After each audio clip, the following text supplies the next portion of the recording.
Hello my friends, welcome to math class. Today I'm going to talk about pictographs and bar graphs. So you should have already watched the video, actually 3 videos that I put up there. One was for the pictograph, showing you that you have to pick something that represents each picture. Then the bar graph, and they showed you how to make a scale.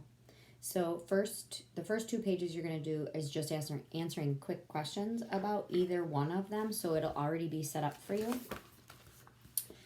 So the one that I picked for you was the post office pictograph, and it's this. And so what you need to do is just look at the dates over here with the numbers and each picture. Now here's the key, and they're showing you the full-size envelope, which equals 2,000 pieces of mail. And then there's one that's cut in half. What do you think that piece of mail, the half of a piece of mail, then would represent? Okay, so if one whole piece equals 2,000, then half of it would be, hopefully you're thinking 1,000. Okay, so and actually that's the first question. What would half of it be? And then go ahead, what I would do when I do a pictograph is I would write the number down at the end of what each pictograph is. For example, so I know that this is 2,000, so I'm just going to count by 2s. 2, 4, 6, 8. And then a half a piece of mail would be 1,000. So if I have 8,000 letters and then a half, this would be 9,000. So I'm going to write that at the end, just in case I have to answer questions. Then I can kind of look up real quick and use my guide and just look over, and it'll be quicker. And then 2, 4, 6, 8, 10, 12. This is 12,000. Okay, just keep in mind that you're filling that out first, and then go ahead and answer the questions. If you get stuck on anything, just reach out and let me know. It's not a big deal. Then the bar graph.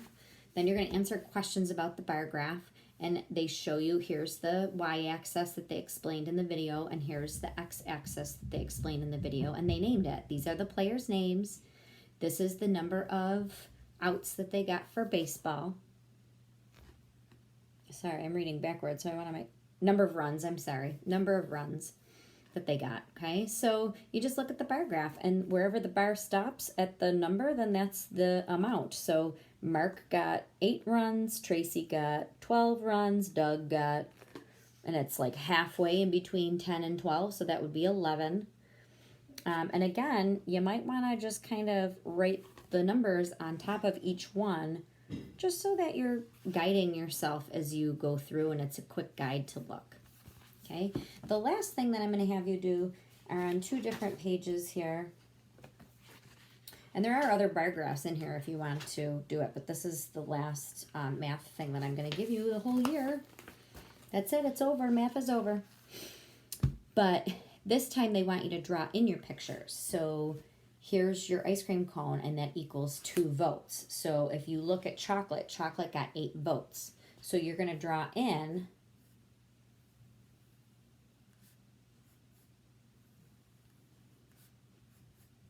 4, and again, I'm not the artist here like Miss Guida. Okay, why did I only draw 4 ice cream cones?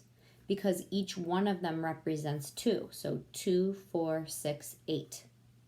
Okay, so that takes care of the chocolate. Next, I'm going to go to the vanilla. Okay, now when it's not an even number, let's say like 13, that means you're going to have to draw a half of a cone, or 1/2 of a cone that would equal 1. Okay, so just kind of something like, again, not the artist. I'm sure you'll do a much better job than I will. And then there's a couple questions to answer. And then the bar graph, which is on page 81 here. I think I wrote the wrong page down in here. I gotta check. Okay, and they want you to use the information that they're giving you and make sure you make a bar graph. Okay, so you need a title, and you just look up here to see what it says, number of animals on Farmer Ted's farm. So this is animals Just a moment. Oops, sorry, Siri's trying to help me out here. Animals on Farmer Ted's farm. And then here you're going to want to write the number of animals. And here you're going to want to write the names of the animals. And you should have enough room to skip a line in between here. So my first one would be chicken. And then my next one would be cows. And then see how I kind of skipped a space just so that your bars aren't right next to each other. And then if you notice a pattern here, we got 30, 10, 15, 20, and 5. So I'd go ahead and pick a 0 pattern. Or a, sorry, counting by 5 pattern. So you have enough spaces to get up to the top. And then go ahead and you color in your bar graph, and that's all you need to do. Okay? All right, if you have any questions, let me know. Good luck. Pictographs and bar graphs. They're fun.